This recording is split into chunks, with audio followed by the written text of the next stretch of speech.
E aí, brinquedeiros e brinquedeiras, como é que vocês estão? Tudo bem? Eu sou o Márcio Goldoni, do Toys Podcast, e estou aqui mais uma vez na Feira Brin, aqui no espaço da Brincast, para a gente conduzir esse dia de bate-papos com vários convidados, né, que a gente está trazendo aqui para falar sobre o mercado de brinquedo, para a gente colocar os assuntos em dia, para a gente poder levar informação para esse mercado, e tudo isso aqui na Abrim, que é a maior feira de brinquedos da América Latina. Antes de mais nada, eu gostaria de agradecer o convite, né, feito pela Luciana Ramos e a Fernanda Sabino, as heads de produto e de marketing aqui da Abrim, trazendo a gente aqui mais um dia para poder estar conduzindo esse dia, né, de podcast aqui, de bate-papo com os nossos convidados. E para a gente começar, a nossa primeira convidada de hoje, aqui no Abrincast, ela é psicóloga e ela é uma pessoa que eu conheci, depois eu vou até contar como eu conheci ela, o que é um network, né? E, enfim, a gente vai conversar hoje, um bate-papo aqui, de uma pesquisa que ela está fazendo sobre o brincar na vida adulta. Letícia Rara. Tudo bem, Letícia? Tudo bem, muito prazer, viu, Márcio, de estar aqui. É a primeira vez que eu te encontro, eu tô muito animada. A Feira da Brin tá muito linda, gente, eu tô muito contente vendo todas essas coisas e vamos lá, vamos conversar essa conversa. Ô, Letícia, então, como é que eu conheci a Letícia? O ano passado eu entrei em contato, né, com uma pesquisadora finlandesa através do LinkedIn, a Katrina. Fala o sobrenome dela. Eliaka, eu já ia pronunciar errado. A Katrina, né, ela ia estar fazendo uma palestra lá na Spielwarenmesse, que é a feira de brinquedos da Alemanha, e como eu ia participar lá, eu entrei em contato com ela, e conversando com ela, ela falou assim, poxa, Márcio, eu tenho um trabalho com uma pesquisadora no Brasil. Eu falei, puxa, mas que mundo pequeno, né? Sim. E aí a Katrina gentilmente passou o contato aqui da Letícia, acabei trocando uma ideia com ela e trazendo ela aqui para a gente pra gente fazer esse bate-papo e mostrar um pouco dessa pesquisa dela sobre o brincar, sobre a brincadeira na fase adulta, né? Conta para mim um pouquinho, Letícia, como é que você iniciou essa sua pesquisa e do que ela se trata profundamente? Bom, Márcio, eu acho que para começar a contar essa pesquisa, a gente tem que falar sobre como foi minha trajetória. Sim. Até agora. Eu sempre colecionei brinquedos. Eu sempre gostei muito de Hot Wheels, de bonecas, principalmente My Little Pony, eu sou encantada por My Little Pony. E lá para os meus 12 anos, quando eu comecei a colecionar My Little Pony, eu sentia muita dificuldade em conseguir alguns brinquedos no Brasil. Por quê? A maioria ficava lá fora. A maioria você via no eBay, você via sendo vendido nos Estados Unidos. E no Brasil era um tanto limitado. Tinha bastante, mas era um pouco limitado. E quando eu fiz 18 anos, eu coloquei uma meta. Eu vou completar minha coleção. Então, eu comecei a fazer vendas online. Eu descobri o mercado internacional de importação, descobri que dava para comprar pelo eBay e trazer para o Brasil. Eu falei, então, vou abrir uma lojinha. Minha lojinha chamada Meus Pôneis. Foi tudo uma grande brincadeira, na verdade. Eu falei, eu vou começar aqui, vamos ver se dá certo. E aí, eu comecei a entrar... Eu descobri que existia uma grande comunidade de colecionadores. Eu vi que tinha colecionadores de Barbie, de Monster High, de Hot Wheels. E foi aí que eu conheci também a comunidade grande de My Little Pony. E eu comecei a vender para esse pessoal. E eu comecei em 2020, né, durante a pandemia. Foi uma época de boom da Funko, por exemplo, ou de outras empresas que estavam vendendo brinquedos para o público adulto. Estava começando a ir para o público adulto. E eu comecei a perceber que quem comprava comigo eram adultos. Aí eu pensei, falei... Por quê? Se My Little Pony é focado para um público infantil e principalmente feminino. Então eu tava tentando entender de onde que veio isso. Por que tem tanto adulto que coleciona brinquedos e eles brigavam. Márcio, é uma coisa assim bizarra. Gente brigando. Não, é meu, esse daí não é eu que vou comprar. E pagando preços altíssimos por ser um brinquedo. E isso aconteceu em 2020, quando eu comecei. Em 2021 eu entrei na faculdade. Eu comecei a fazer psicologia pela Unesp de Assis. E lá no comecinho eu já sabia que eu gostava de psicanálise, mas eu gostava muito de Freud, Melanie Klein, de Winnicott, mas eu não sabia ainda se eu queria ter pesquisar. Eu ainda não tinha tido aulas e tudo mais. Só que no segundo ano, em 2022, eu tive aula sobre Melanie Klein. A Melanie Klein é uma psicanalista e ela trabalha sobre o brincar na infância. Ela defende muito que a brincadeira, o brincar, o brinquedo, eles são importantes no desenvolvimento infantil e são importantes também na terapia. A gente usa muito do brincar e do brinquedo quando a gente, como psicólogos, a gente trabalha com as crianças e fala, olha, tem certos assuntos que a criança não consegue trazer na sessão. Ela precisa de um mecanismo, né? Precisa de um intermediário entre o psicólogo e a criança para ela trazer assuntos à tona. E eu fiquei muito intrigada. Eu falei, tudo bem, o brinquedo tem essa importância. E qual que é a relação dessa importância do brincar infantil com o adulto que ainda coleciona brinquedos? Aí eu cheguei no meu orientador, o professor doutor Jorge Luiz Ferreira Abrão, e eu falei para ele, olha, professor, eu já trabalho com vendas, eu coleciono, eu conheço muitos adultos, será que a gente não pode transformar isso numa pesquisa? Aí ele, então beleza, vamos começar. Aí a gente começou a escrever. E no comecinho, Márcio, eu senti muita insegurança, muita, porque eu sentia que aqui no Brasil não tinham assunto, na área da pesquisa eram pouquíssimas coisas. E aí eu ficava bem insegura, eu falava, nossa, não tô achando artigo, não tô achando livro. Era só ou brincar infantil ou falando sobre videogames para adultos. Agora, esse meio termo do brincar, do colecionar e do brinquedo não tinha. Então eu fiquei muito insegura. Eu até falava constantemente pro meu orientador, professor, eu tô com medo de não ser algo relevante. Até que foi aprovado pela FAPESP a minha pesquisa e eu comecei, eu alavanquei. E foi muito engraçado, como que esse mundo é pequeno. Quando eu alavanquei essa pesquisa, na FAPESP eles mandam uma indicação de, olha, dá uma pesquisada nisso, dá uma olhada naquilo. E eles falaram da Katrina. Eles falaram, Letícia, olha, eu tô vendo que você está pesquisando isso, por que você acha que você dá uma olhadinha nos estudos da Katrina? Ela é uma pesquisadora de brinquedos finlandesa, e eu acho que tem a ver com o seu projeto. Né? Escreveu um parecer. Diz que é o país mais feliz do mundo, né? Nossa, lá é muito gostoso. Vou chegar lá do tempo que eu morei lá. Mas aí eu fui atrás das pesquisas dela. E eu comecei a ver que tinha a ver com a minha pesquisa. Eu falei, gente, como que uma pessoa lá na Finlândia tem a ver com essa ideia que eu cheguei depois desse meu empreendimento, né? E aí eu comecei a pesquisar e eu descobri que a FAPESP tinha um meio de você ir para outro país com tudo pago para continuar pesquisando. E aí eu mandei uma mensagem pra Katrina. Você também mandou uma mensagem pra Katrina? Eu mandei uma mensagem pra Katrina. Katrina, ó, uma pessoa super acessível. Super mesmo, é mesmo. E aí eu mandei mensagem pra ela, falei, Katrina, olha, eu tenho uma pesquisa aqui no Brasil, eu estou estudando psicologia, e eu descobri que tem como eu ir pra Finlândia com tudo custeado pela FAPESP. Aí ela falou, olha, vamos ver se eu consigo conversar com o pessoal aqui da faculdade, porque eu não sou professora, eu sou apenas uma pesquisadora sênior. A gente conversou, o pessoal de lá super solícito, me ajudaram, me deram os documentos que eu precisava, mandei para a FAPESP, chegou a aprovação. Aprovaram no final de... Era mais ou menos outubro de 2024. Falaram assim, Letícia, você pode ir para a Finlândia. E aí eu falei, então, bora. Aí eu fui para a Finlândia para continuar pesquisando. E aí que começou essa troca com a Katrina, dela me mostrando como que os adultos colecionam brinquedos e brincam com esses brinquedos. Então começou aí essa pesquisa e está sendo desenvolvida ainda. Entendi. Então, essa parte de adultos está muito hoje em dia falado o mercado Kidults, né? Sim. Que são os adultos. Eu nem sabia disso. Para mim, os adultos eram os adultos mesmo. Mas lá na Alemanha eu fiquei sabendo que assim, adultos já é considerado 12 mais. 12 anos mais, eles já estão se colocando como os Kidults, né? No sentido de mercado. Mas, às vezes, o adulto, ele tem fica assim um negócio meio vergonhoso. Falar, um adulto brincando de brinquedo, com brinquedos, né? Sim. E eles acabam escondendo essa palavra. Pô, eu sou um adulto que brinca. Sim. É óbvio que um adulto, ele não vai pegar um brinquedo e ficar, né? Igual a gente brincava quando criança, com personagens e tal. Ele pega, de repente, aquele brinquedo que ele teve na infância, uma memória afetiva, ele usa como um colecionável, né? Ele usa, e não para brincar propriamente. Brincar como né? um infantil. Isso, né? Mas, como que você vê esse mercado e como é que você acha que isso pode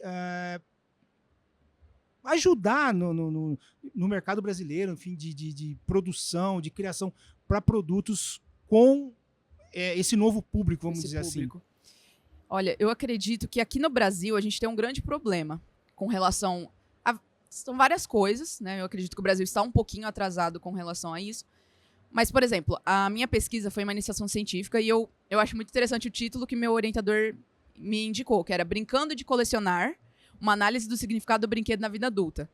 E quando eu comecei esse brincando, o brincar de colecionar ainda não era uma coisa que tinha aparecido, eu ainda não tinha entrevistado ninguém. E depois que eu entrevistei 5 colecionadores. 2 eram de action figure e status, uma era de Monster High, uma de My Little Pony e um de Funko Pop. E eu percebi como no Brasil, eu digo atrasado, no sentido de a gente não consegue ver ainda o colecionismo de brinquedos como uma brincadeira. E isso já tem pesquisas lá fora falando. Gente, o jeito que os adultos colecionam é uma brincadeira. Eu tava falando com o Eric de um outro lugar que tava fazendo expositores para carrinhos. Tinham expositores ali que era claramente para você brincar. E montar, e deixar diorama, e tirar foto. E no Brasil a gente ainda tem muito estigma de você é adulto e ainda tem brinquedo. Você não cresceu, você não amadureceu. Sendo que o brincar ele é presente em todas as fases da vida. Então é uma coisa que eu sinto que tá mudando.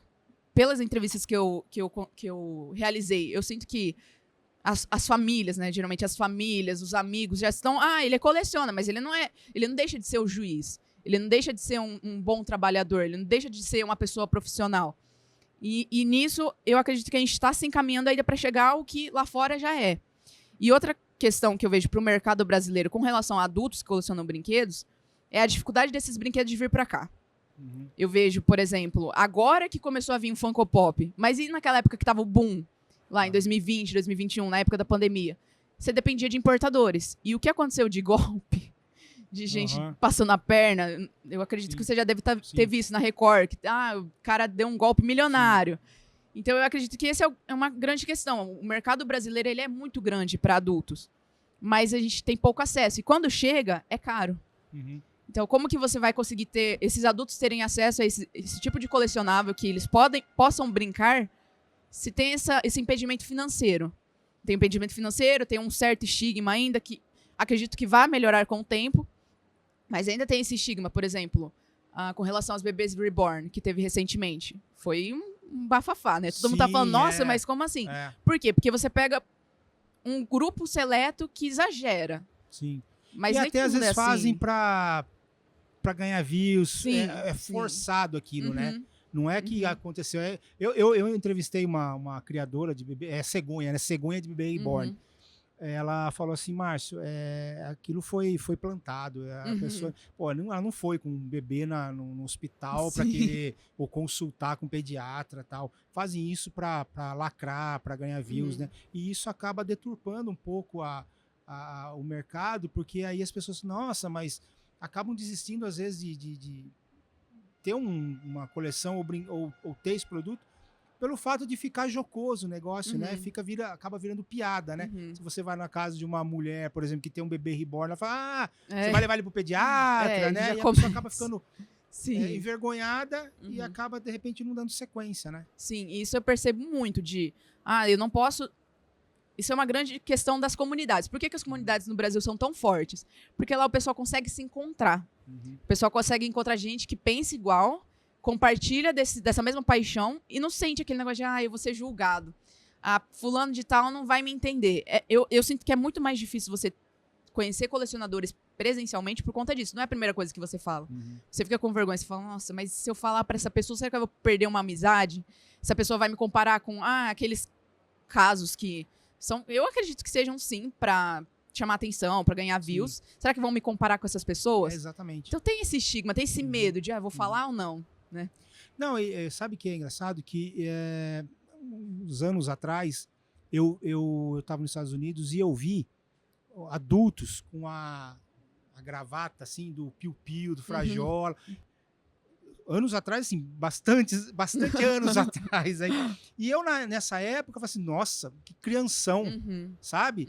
E que, na verdade, aquilo é um estilo que a pessoa usa sem preconceito, porque eu acredito que nesses países não existam esse tipo de preconceito. Se a gente usar uma meia sei lá, do Pokémon, alguma coisa assim, falar, lá o crianção não cresce, alguma coisa assim, né? E isso acaba atrapalhando, né? Eu acredito que atrapalha muito a relação do brincar com o adulto. Porque não se limita só ao adulto que coleciona brinquedos. Na verdade, Márcio, vai para outras áreas, por exemplo. É uma questão que eu vi na iniciação científica. A diferença do brincar e do jogar. O jogar, a Catarina fala em um dos artigos dela, o jogar é menos estigmatizado. Eu falo que eu jogo videogame. Tudo bem, é coisa de adulto. Eu jogo baralho, eu jogo xadrez. Mas o jogar e o brincar, na verdade, vem de uma mesma palavra. Tem o livro do Huizinga, o Homo Ludens. Tem eu acho muito interessante, é uma nota bem pequena ali embaixo da tradução, que fala assim, o jouer, que vem do francês, que vira o jogar, não consegue ser traduzido totalmente para o Brasil, para o português brasileiro. Por quê? Porque diferencia em dois, o brincar e o jogar. E aí, mas brincar é mais infantil, eu jogo. Então tem tudo isso, já chega assim, eu falo da minha pesquisa, né? O estigma já chega nas palavras, ele já chega antes, chega no colecionismo. O colecionismo, veja, se a gente colocar a palavra colecionismo, o ismo é doença. Geralmente o ismo, você fala que é uma doença. Mas por que no Brasil o colecionismo é dito isso? Porque a tradução não foi efetiva. Quando traduziu collecting e hoarding. Hoarding é a acumulação mesmo. Em inglês é uma doença, é preocupante. Mas o collecting não. Mas aí quando trouxe para o Brasil, os dois são a mesma coisa. Entendi. Então, o estigma já começa nas palavras. O brincar e o jogar. Qual que é a diferença? Tem autores que dizem que tem diferente, tem autores que não. Cada um... Eu pesquisei bastante sobre essa questão da nomenclatura. E como isso reflete nas atitudes dos colecionadores de brinquedos, né? Entendi. E aí você pega assim, por exemplo, eu sou da década de 80, na verdade sou da década de 70, mas assim, eu vivi a década de 80 assim, já maduro, né? Década de 80 eu tinha 8 anos, então assim, a infância durava um pouco mais do que hoje em dia, né? Então, se com 12, 13, 14 anos, você ainda assistia programas considerados infantis, você tinha você podia já estar numa transição de uma coisa já adolescente, mas a gente ainda brincava. Sim. Né? Tinha lá, jogos mesmo. Essa época já entrou a época do videogame, Atari, Odyssey, esse tipo de coisa. Mas a gente tinha. Mas na minha época de criança, eu brinquei muito. Então, era Forte Apache, era um Pula Pirata, né? Era Falcon. E ali a gente tinha o ganhar, o perder, né? O achar, o esconder, as alegrias, as frustrações. A gente criava problemas com os brinquedos que a gente tinha que resolver esses problemas, né? Era até uma questão interna, de resolução de problemas, conflitos internos. A gente fala isso na psicologia. Exatamente. E isso, conversando com pediatras, isso é super importante no desenvolvimento da criança para a fase adulta, né? Eu comentei com vocês aqui em off, o Dr. Fábio Bozelli falou assim, a criança que não brinca, é difícil o desenvolvimento dela como adulto, né? Ela isso faz parte, e hoje em dia os pais e mães querem super proteger e tal, aí já é um outro assunto, mas enfim, como que você vê isso, um adulto bem desenvolvido foi uma criança que brincou muito? Eu acredito que sim. Porque o tanto que eu tenho estudado, tenho pesquisado, tenho visto também, os adultos que brincaram muito são mais flexíveis, eles têm uma resolução de problemas mais rápida. Por quê? Porque o brincar, todo mundo fala assim, o brincar não serve para nada. O brincar porque ele não tem um fim produtivo. E essa é uma grande questão da nossa sociedade capitalista. Tudo tem que ter um porquê, né? Eu brinco porque... Não, você brinca, ponto. E as crianças que brincaram muito são crianças que têm uma resolução de problemas muito melhor. Elas são mais flexíveis, criativas. E a gente acha que eu nunca mais vou usar a brincadeira que eu fiz lá quando eu era criança. Mas às vezes uma situação da sua vida futura, você não vai lembrar. Muitas vezes fica lá no seu inconsciente. Mas aí você tem uma resolução de problemas que você lembra que você resolveu uma brincadeira. Igual você estava falando. Às vezes eu criava problemas ali que eu resolvia na brincadeira. A brincadeira é importante para as crianças. E ela... Não só para as crianças, adolescentes, os adultos e os idosos, inclusive. Muito se fala, por exemplo, tem uma autora, a Santa Marli. Ela fala muito sobre o brincar para o idoso.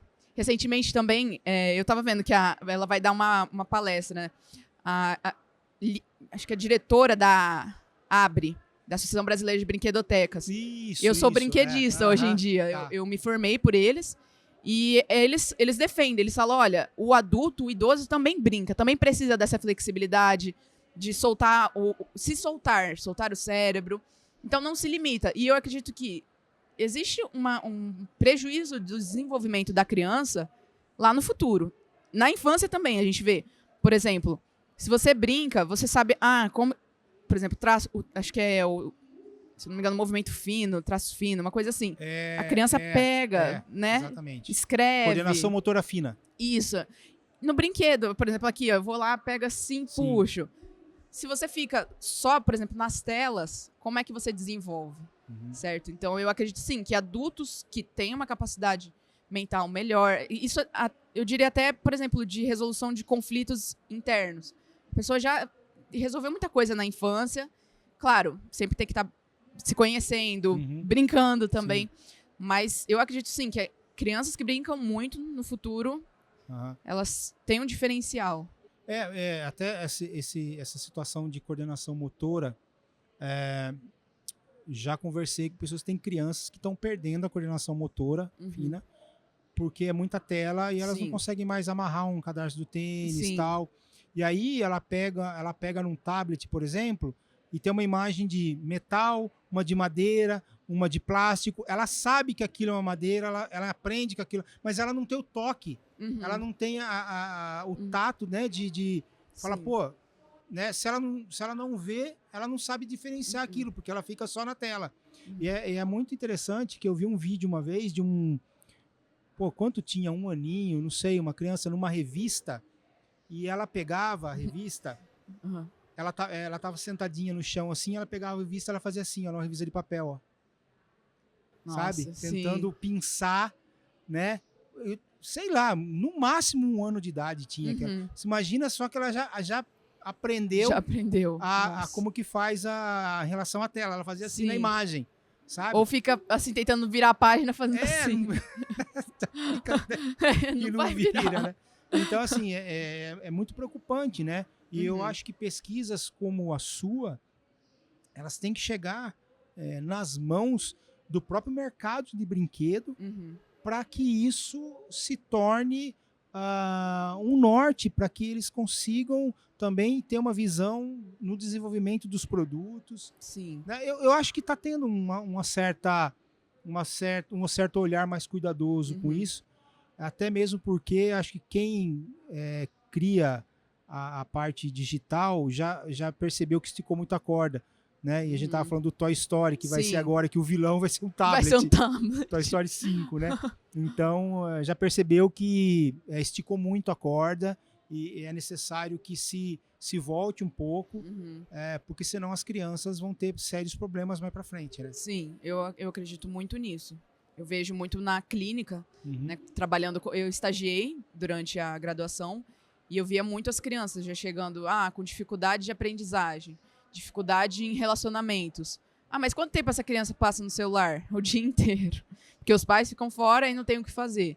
E você pode perceber, qualquer criança que você fala, ela ficou o dia inteiro no tablet. Pega essa criança para brincar um pouquinho. Ela brinca. Ela sabe brincar. Eu sinto que é intrínseco do ser humano a brincadeira. Tanto que por isso que o Huizinga fala que talvez não sejamos homo sapiens, mas homo ludens. O homem lúdico. A gente sempre quer estar brincando. Tudo é uma brincadeira. Por exemplo, você fala assim, eu sou adulto, eu não brinco. Mas você nem joga. Não faço nada. Tem um dos livros que eu tava lendo que falava assim, mas as brincadeiras entre amigos, de, sei lá, piadinha. Isso é uma brincadeira. É uma brincadeira diferente, é uma brincadeira com palavras.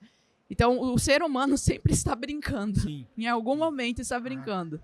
E até, pelo menos na minha época, se não tinha um brinquedo, criava-se, né? Sim. E aí você trabalhava a imaginação, né? Qualquer graveto, qualquer pedrinha, você acabava... Brincadeira de corpo, às vezes, se transformava isso em alguma coisa. Então, esse brincar, a gente acabava desenvolvendo, a gente acabava até... Como você falou assim, o adulto ele vai ter que resolver certos problemas que às vezes o brincar ele pode ajudar nessa situação, né? Sim, é verdade. E aí tem uma questão aqui que eu achei interessante. falar sobre o colecionar, né? O colecionar, ele é uma regressão ou uma reconstrução de identidade?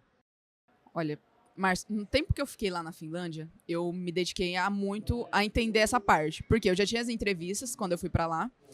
E eu perguntava muito pra Katrina. Eu falava, Katrina, como que você vê isso? Você acredita que o adulto que coleciona, ele tá sendo infantilizado ou ele tá demonstrando que ele tá não melhorando, né? Como palavra você usou mesmo? Desculpe. O quê? De Regredindo? Colecionar é uma regressão, uma reconstrução de identidade. Sim, é reconstrução. Isso até uma palavra que eu uso no capítulo que eu publiquei junto com a Katrina e meu orientador, que a gente fala sobre a reelaboração do lúdico. Né? Reelabora esse brincar. E eu conversei muito com a Katrina sobre isso, porque eu ficava na dúvida. Muita gente chega e fala assim, você coleciona? Você deve ser acumulador. Você coleciona? Você é infantil. Você coleciona? Você... Nananana. Tem vários estigmas presentes aí. Aí o que a gente percebeu? Existe sim pessoas que usam do colecionismo para regressão. Tem uma pesquisadora, ela chama Angeli Inácio, e o Garrett Kupchik, lá do Canadá. Eu conversei com a Angeli por um período, eu fiz umas perguntas, que ela estudava sobre colecionadoras de BJD, as Ball Jointed Dolls. E ela tem uma questão que ela fala assim, existe o colecionador infantil e o infantilizado. O que usa o brincar de uma forma lúdica e aquele que usa mais, regredindo. E eu usei isso recentemente num artigo que tá para ser publicado com a Katrina sobre os labobus. E a gente fala sobre, existe adulto que, por exemplo, não quer amadurecer ou que tem alguma questão, algum transtorno, alguma questão interna que precisa ser resolvida e que usa do brincar, do colecionismo, eu não quero crescer, eu quero voltar. E o que acontece? A maioria das pessoas acha que todo mundo é assim. Mas não, são casos que precisam ser observados, precisam ser de ajuda profissional. E essa reelaboração, né, do brincar no adulto, uma forma de ser um jeito de brincar diferente do colecionismo. Eu acredito sim que existam os dois, tanto que atualmente no meu mestrado eu estou pesquisando isso. Eu estou falando sobre colecionar na vida adulta. Quais que são os limites entre o colecionismo sublimatório e o sintomático? Sublimatório é aquele que você usa para resolução de problemas, para continuar sendo lúdico, e o sintomático, um sintoma. É um sintoma de algo interno que não está funcionando muito bem, talvez precise de uma ajuda. Então eu acredito sim que o colecionismo ele pode ter os dois. Mas constantemente você tem que estar se perguntando para que eu estou colecionando? Qual que é o motivo? Eu gosto de colecionar porque eu gosto de brincar, eu gosto de brinquedos, eu gosto do lúdico, eu gosto de ficar olhando, eu acho bonito, ou é porque eu não quero amadurecer de jeito nenhum? Entendi. Então, eu acho legal que o seguinte, eu, por exemplo, eu tenho aqui tudo é meu. Sim. Mas não é porque eu coleciono, né? Por causa do podcast, para montar cenário e tal, mas eu tenho produtos que eu me descobri que me traz boas lembranças, a minha memória afetiva. Sim. Então, aquele produto tá num determinado local no meu escritório me faz bem. Sim. Sabe? Porque aquilo eu olho automaticamente, assim, às vezes eu não lembro nem como é que fala? A situação. Mas eu bato o olho subliminar aqui, já me causa uma sensação boa. Eu tô vendo o Forte Apache ali atrás de você. O Forte Apache tem uma história com o Forte Apache. Você tá quase sorrindo só de olhar. Então, assim, eu vejo e aquilo, eu falo, poxa, quando era... Mas não que eu lembre, assim, da brincadeira e tal, mas automaticamente eu tenho uma boa sensação, né? Então, eu não tenho essa parte de colecionar por acumular alguma coisa assim. A minha questão é de eu ter alguns produtos que me trazem memória afetiva. E, na verdade, esse é o saudável, né? A gente percebe que, por exemplo, eu gosto muito de My Little Pony. A maioria do que eu tenho... Você tem um Instagram, né? Que é Meus Pôneis. Meus Pôneis. Eu tenho muito My Little Pony. O pessoal fica, nossa, mas por que você tem tanto? E a maioria é de uma época que, por exemplo, a minha mãe, ela falava assim, Letícia, se você tirar 10, eu te dou um pônei. Aí toda vez eu tava lá, tirando 10 pra conseguir mais brinquedo. Então tem uma memória afetiva, você olha, você sente alegria, você sente uma nostalgia. Porque não tem jeito, são coisas que marcam, são sensações que ficam. E acredito muito na nostalgia sendo isso. a gente não lembra de tudo que a gente já passou, sim, mas sim. fica a sensação, o Sim. sentimento bom. Sim, exatamente. Então, esses brinquedos remetem a coisas que já foram, que você não vai lembrar de tudo. Provavelmente alguém vai lembrar pra você, mas que fica aquele, nossa, eu gostava tanto, isso é saudável. O patológico eu olho pra isso, eu tenho que ter 1 milhão desse daqui. Aí você já tem que começar a prestar atenção. Exatamente. Quando a coleção ela acaba se tornando, até você tira dinheiro, Sim. de repente, do teu orçamento, que é mais importante você ter aquele determinado produto, brinquedo, Sim. do que comer, do que Pagar as contas. né? Sim. E aí a balança fica um pouco desequilibrada. Fica. Né? Tanto que nas entrevistas que eu realizei, teve uma mulher, né, ela é colecionadora de Monster High, ela me falou. Ela foi, acho que uma das mais sinceras contando isso, de que ela precisou de ajuda psiquiátrica. Porque chegava ao ponto de ela gastar mais de R$1.000 por mês em bonecas. Por quê? Aí vem a problemática das redes sociais. Pela comparação. Tá. Fulano de tal tem todas. Eu preciso ter também. Aí vira uma disputa. Vira uma disputa. Deixa de ser brincadeira Sim. e se torna eu tenho que expor pra todo mundo. Eu tenho tanto. E você tem o quê? Entende? E aí se torna patológico. Eu quero muito explorar essa parte. Como as redes sociais influenciam com que o brincar... Porque o brincar na vida adulta é lúdico. Mas a partir de que momento essas comunidades online deixam de ser lúdicas, de compartilhamento de histórias e se torna uma disputa. Uma disputa, uma grande briga de você não é colecionador suficiente, você não tem fulano, de ciclano e tal. E fica aquilo ali de a pessoa ter, de repente, o produto mais raro, Sim. mas aquela, sabe, acaba se tornando o dia a dia da pessoa é aquilo, né? Ela quer ter aquilo, na verdade não é para, de repente, mostrar um tempo da vida dela, mas sim para competir com o outro, sim. né? Que está na mesma comunidade e tal, né? Sim, para mostrar que é expert naquilo. Exatamente. E lá na Finlândia, né? Com a Katrina, como é que foi como é que é a vida lá a nível de brinquedo? De brinquedo, como eu falei... Do brincar. Assim. Então, eu acredito que, pelo que eu conheci, que eu vi, eu vejo que os brinquedos lá são muito mais acessíveis do que aqui. Como eu tava falando, aqui tem taxas enormes, não é algo que... É um luxo aqui, o brincar. E não deveria ser, né? O brincar é uma necessidade humana. Então, por exemplo, eu fiz... Na hora que eu estava apresentando lá na Finlândia, eu fiz um quadro comparativo dos preços comparado com o salário mínimo finlandês, que não ele não tem demarcado um salário mínimo, mas fui perguntando, falaram, mais ou menos 1.500 euros. O pessoal ganha mais ou menos, no mínimo.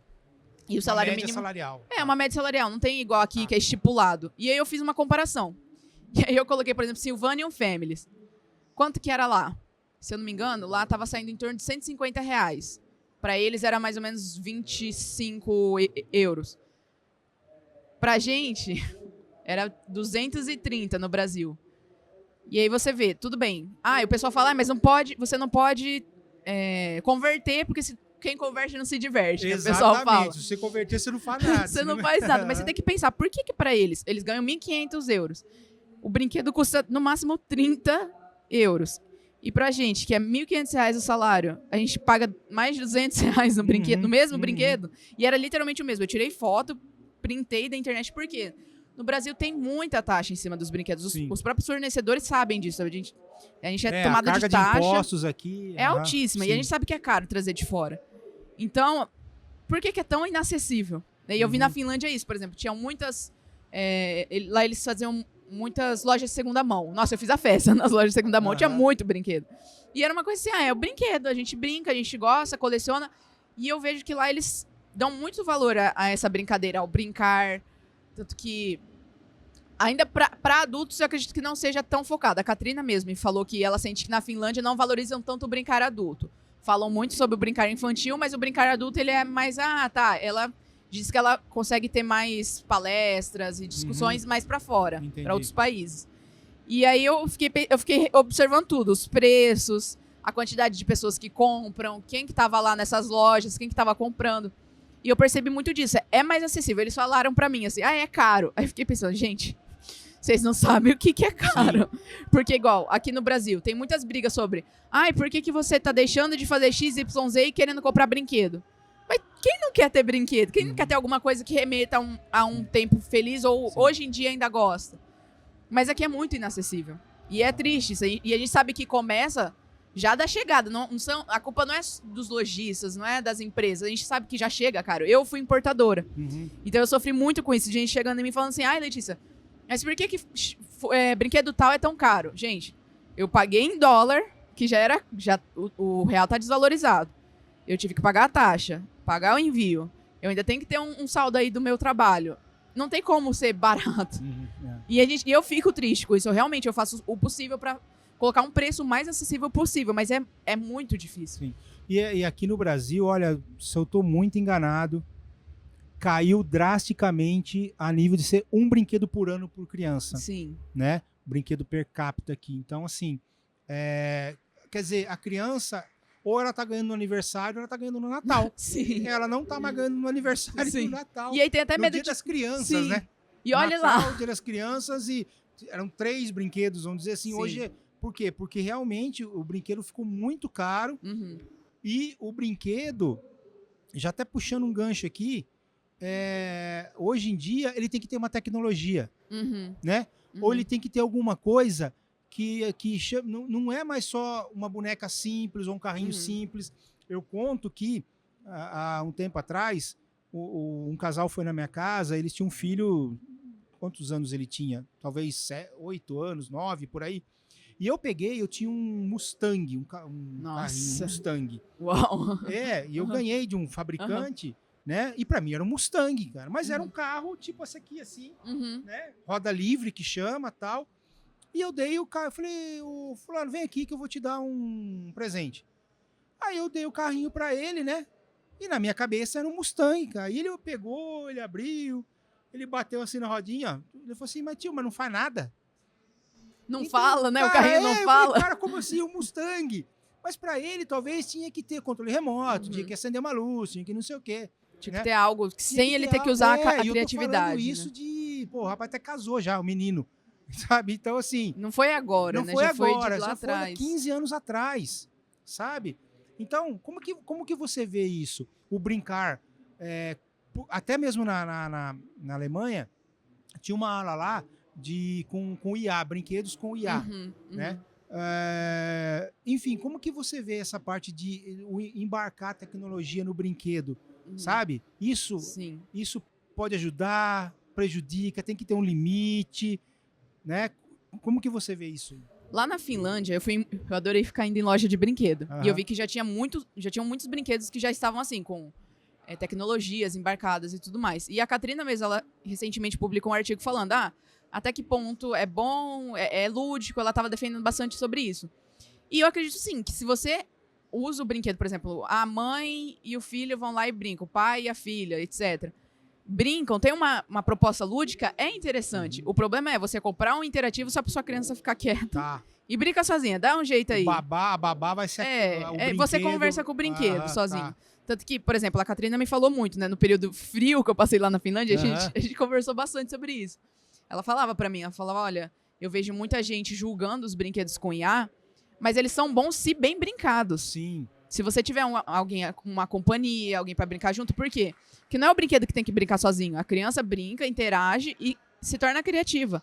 Porque essa é a grande questão. A gente tá vendo crianças que não conseguem pensar. Elas só estão recebendo informação.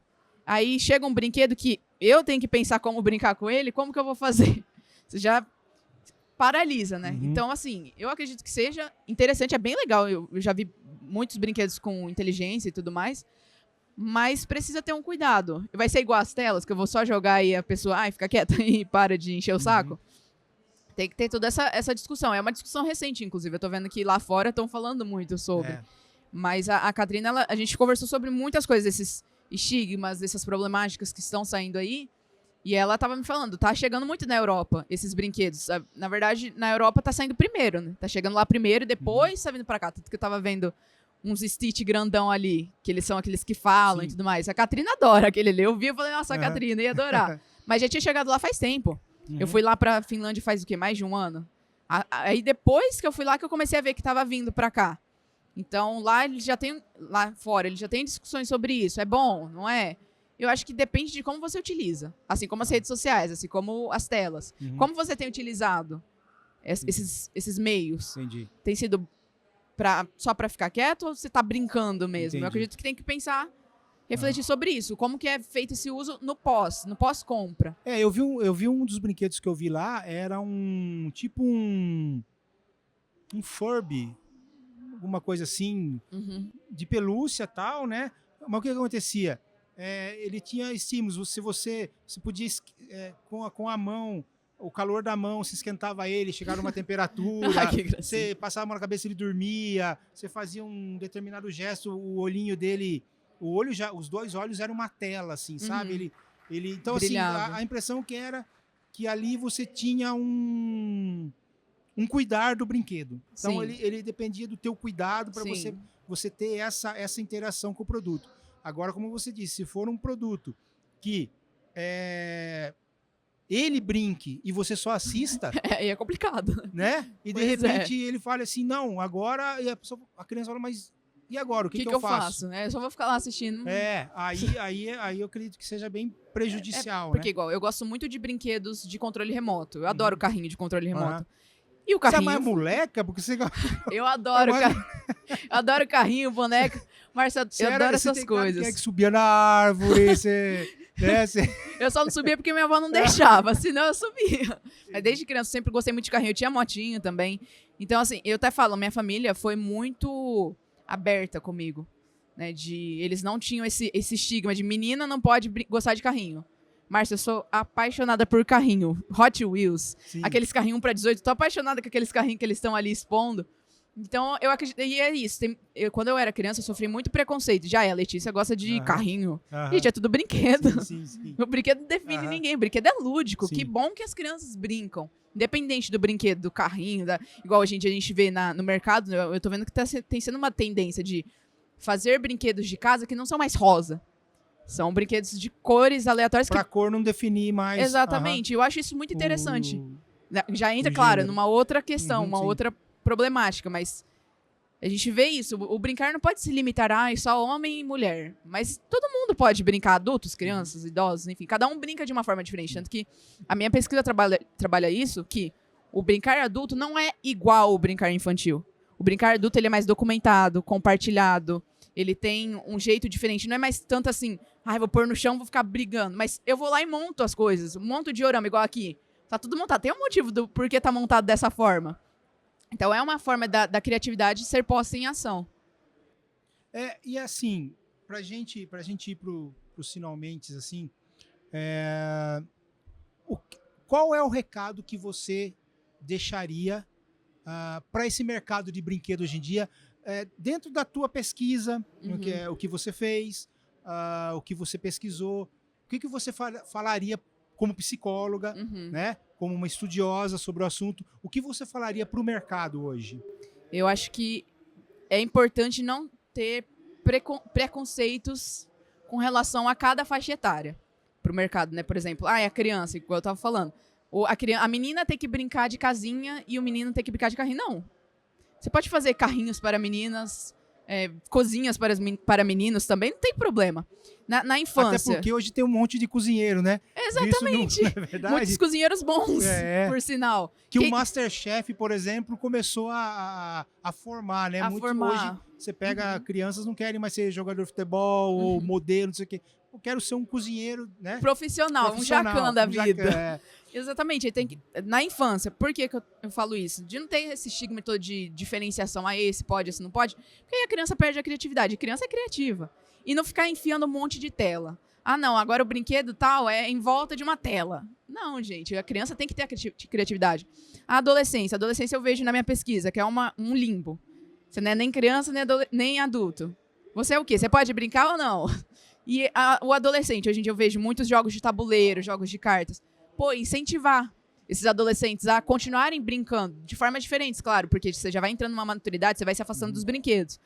E para os adultos, não ficar nesse estigma de, o adulto, ele não pode se divertir. Pode também.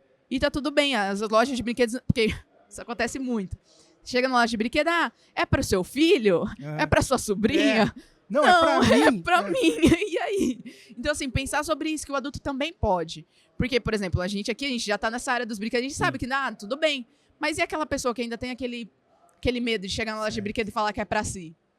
Meus entrevistados falaram muito disso, que chegava e a pessoa perguntava, é pra sua filha?